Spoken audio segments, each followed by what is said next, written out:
Kami dari kelompok G akan mempresentasikan hasil diskusi kelompok kami tentang multilateralisme. Multilateralisme adalah pandangan dunia yang kemudian ada berbagai kebijakan kebudayaan yang menekankan penerimaan terhadap realitas keagamaan, pluralitas, dan multikultural yang terdapat dalam kehidupan masyarakat. Multikultural dapat juga dipahami sebagai pandangan dunia yang kemudian diwujudkan dalam kesadaran politik. Masyarakat kultural adalah suatu masyarakat yang terdiri dari beberapa macam komunitas budaya dengan segala kelebihannya, dengan sedikit perbedaan konsepsi mengenai dunia, suatu sistem arti, nilai, bentuk organisasi sosial, sejarah, dan adat serta kebiasaan. Oke, selanjutnya tentang multilateralisme mengacu pada koordinasi hubungan antara tiga negara atau lebih sesuai dengan prinsip-prinsip tertentu. Pada tahun 1989, perubahan Deme yang dinyatakan oleh ahli teori realis terbuka peristiwa dengan probabilitas rendah dalam politik internasional kurang dari satu dekade sebelumnya mengakomodirasi pergeseran geopolitik paling mendasar dari era pasca perang dan mungkin sepanjang abad ke-20 runtuhnya Soviet Timur, kekaisaran Eropa dan akhirnya Perang Dingin, dan negara-negara bekas Eropa Timur menginginkannya tidak lebih dari mengikat nasib ekonomi mereka dengan Edge. Edge ini bertujuan untuk sebagai diskusi latar belakang untuk Ford Foundation was Lokaraya pesisir tentang multilateralisme.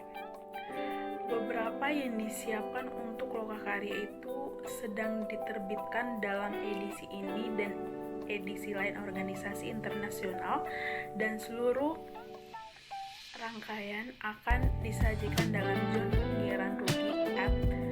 Di dalam Asia Pasifik tidak ada Edge dan tidak ada NATO yang mengubah banyak orang dilema keamanan regional seperti yang telah dilakukan Eropa dengan Prancis. Hubungan Jerman misalnya terkadang nyaris histeris prediksi selama 20 tahun sekarang tentang perpecahan moneter. Nuklir masalah proliferasi telah diikat oleh rezim NPT, berarti kebijakan itu inisiatif dapat difokuskan pada segelintir negara. Fokus dari institusi baru ALTIS telah pada kerjasama dan lembaga dalam arti umum dengan rezim internasional dan organisasi formal, kadang-kadang dipahami sebagai subsubjek kelembagaan civil. 18 dalam diskusi yang luar biasa tentang masalah ini mencoba memilah yang sangat besar berbagai hubungan perdagangan di dunia saat ini. William Debo menegaskan sebagai permulaan pada kebutuhan untuk membedakan antara multilateral formal atau subjektivisme yang dia maksud. Kira-kira apa yang saya maksud dengan nominal versus kualitatif? Ini substantif atau karakteristik kualitatif multilateralisme yang menjadi perhatian saya saat ini. Esai tidak hanya untuk perdagangan tetapi juga untuk dimensi kelembagaan internasional, relasi secara umum. Singkatnya, apa yang khas tentang multilateralisme bukan hanya mengkoordinasikan kebijakan nasional dalam kelompok yang. Saya akan melanjutkan penjelasan dari yang sudah dijelaskan oleh teman saya dari video sebelumnya tentang pengertian dari multilateralisme. Secara umum, multilateralisme ini mengacu pada koordinasi hubungan antara tiga negara atau lebih sesuai dengan prinsip-prinsip tertentu. Nah, pada histori ini dicontohkan pada kasus Nazi Jerman yang berhasil mengasuh bentuk murni bilateralisme menjadi prinsip pengorganisasian yang sistemik. kelembagaan secara umum untuk mewujudkan prinsip-prinsip multilateralisme ini, yang pertama sistem keamanan kolektif. Sistem keamanan kolektif itu berbentuk perdamaian yang tidak dapat dipisahkan atau yang tidak dapat diganggu-gugat, sehingga perang melawan satu negara ipso facto dianggap sebagai perang melawan semua. Komunitas negara berkewajiban untuk menanggapi ancaman atau agresi aktual dengan cara yang pertama itu diplomatik. Sepertinya sudah dijelaskan oleh teman saya, diplomatik itu bisa dikatakan seperti perang dingin. Yang kedua itu sanksi ekonomi. Jika salah satu negara sudah dikucilkan oleh negara lain, otomatis negara lain memberikan sanksi ekonomi seperti ekspor impornya yang tidak dibantu dan lain-lain. Yang ketiga adalah penggunaan kekuatan kolektif. Jika yang 1 dan 2 itu tidak berpengaruh, maka yang terakhir penggunaan kekuatan kolektif. Itu adalah cara terakhir untuk membantu negara yang sudah terancam dari multilateralis. Pada dasarnya negara itu saling melindungi satu sama lain. Lalu dilanjutkan dengan multilateralisme menggambarkan bentuk generik dengan hubungan internasional. Yang pertama, bentuk institusional yang mengkoordinasikan hubungan antara 3 negara atau lebih berdasarkan prinsip berlaku yang tepat, tanpa memperhatikan kepentingan partikularistik para pihak atau urgensi strategis yang mungkin akan ada dalam setiap kejadian tersebut. Lalu yang kedua adalah bilateralisme dan multilateralisme sama sekali tidak menguras repertoire institusional negara internasional. Lalu yang ketiga adalah organisasi internasional yang bersifat formal. Yang keempat, yang terakhir, standar peran institusional ini adalah untuk mendefinisikan dan menstabilkan hak properti internasional agar memecahkan masalah koordinasi dan menyelesaikan masalah secara kolaborasi atau secara bersama-sama dengan cara yang saling berbeda-beda tetapi tetap mementingkan kepentingan bersama. Pada masalah koordinasi, dasarnya negara memiliki referensi yang kuat dan bertentangan tentang hak milik internasional. Dalam kasus lautan misalnya, negara pantai lebih diunggulkan daripada daratan melalui alokasi lautan teritorial manapun. Ada juga kelas masalah dalam hubungan internasional di mana negara-negara pada prinsipnya kurang lebih acuh tak acuh terhadap hasil yang sebenarnya, asalkan hanya bahwa semua menerima hasil yang sama. Ini biasanya sebagai masalah koordinasi. Pengaturan multilateral untuk telegrafi terdiri dari 3 bagian. Yang pertama, para pihak menyusun aturan tentang jaringan jalur telegraf yang menghubungkan negara-negara di Eropa. Dan kemudian di bagian lain dunia, kode yang akan digunakan, prioritas transmisi yang disepakati, bahasa yang diizinkan, jadwal tarif yang akan dikenakan, cara membagi hasil, dan sebagainya. Lalu yang kedua, mendirikan sekretariat permanen untuk mengelola implementasi aturan ini untuk sehari-hari dan untuk mengkoordinasikan operasi teknis dari sistem tersebut. Lalu yang terakhir, untuk mengadakan konferensi berkala untuk membuat revisi dalam sistem dasar yang diperlukan dari waktu ke waktu. Dalam masalah kolaborasi, dalam hal ini didefinisikan dan distabilisasi dari setidaknya beberapa hak properti internasional. Tampaknya terdapat keniscayaan akhir dari solusi multilateral. Meskipun akhir dapat berarti setelah semua kemungkinan alternatif, termasuk perang, sudah selesai, terdapat 2 ekstrem keniscayaan dan ketidakpedulian terdapat domain motif campuran.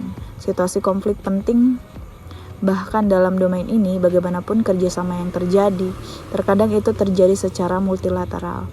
Namun pada tahun 1945 hal ini tidak perlu sering dilakukan, bahkan sudah.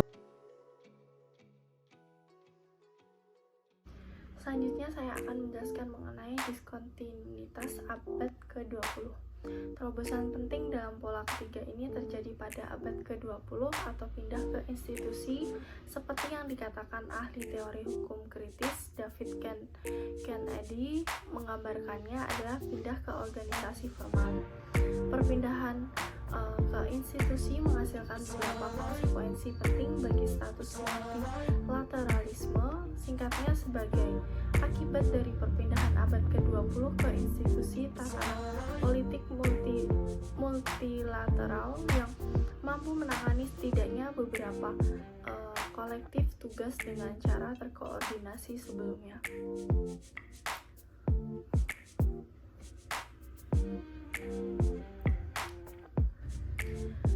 Baik, selanjutnya Amerika Serikat dan multilateralisme pasca perang.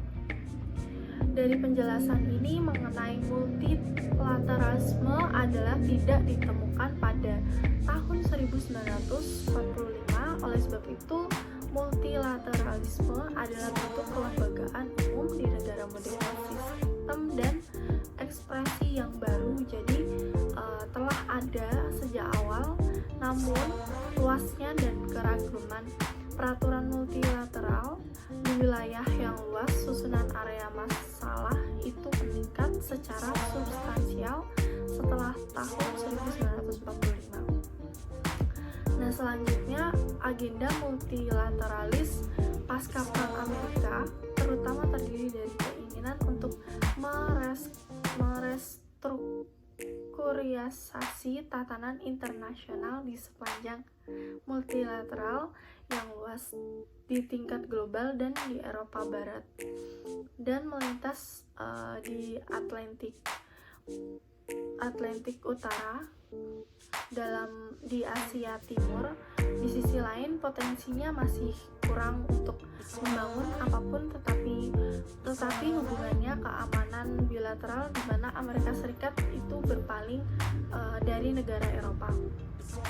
Selanjutnya, Amerika Serikat menyebabkan terciptanya beberapa negara rezim multilateral utama seperti di bidang uang perdagangan dan juga membantu layanan yang kompeten atau nyaman secara politik untuk mendukung tujuan tersebut. Selanjutnya itu ada merkantilisme dan transformasi. Pada institusionalis baru adalah yang pertama mempertanyakan hubungan langsung antara pergeseran kekuatan internasional dan kehancuran institusional.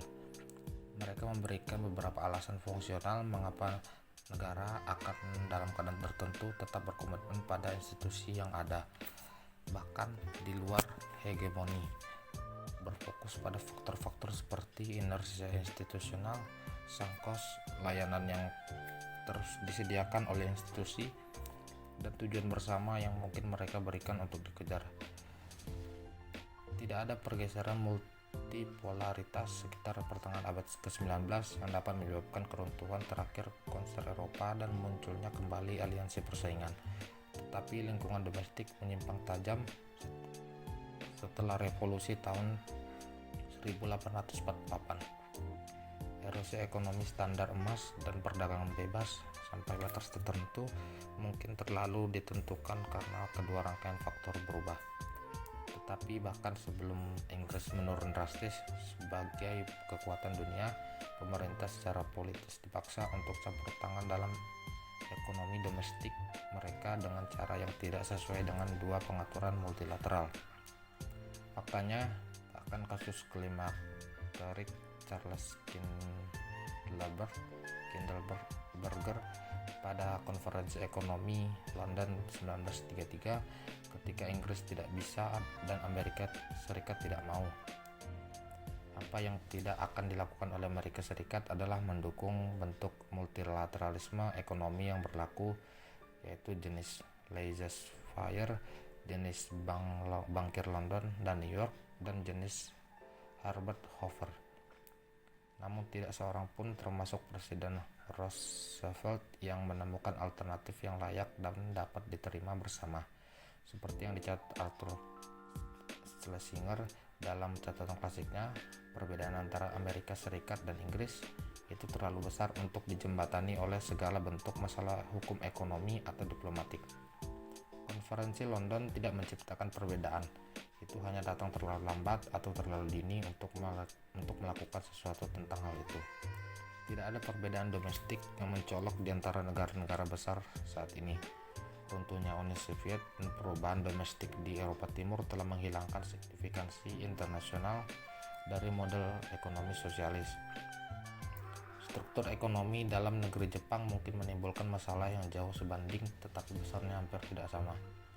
Selain itu, pada umumnya pengaturan multilateral aktual dengan tugas-tugas yang terdefinisi dengan baik sama sekali tidak sesuai dengan tagihan buruk yang mereka dapatkan. Di beberapa literatur sebagai ekspresi berat dari hukuman bilangan besar. Ini karena beberapa alasan. Pertama-tama, sebagian besar pengaturan multilateral utama dalam praktiknya diatur oleh himpunan bagian dari negara besar, negara-negara key groups yang disarankan oleh Duncan Snydal mengikuti Russell Hardin untuk melemahkan banyaknya masalah tindakan kolektif internasional.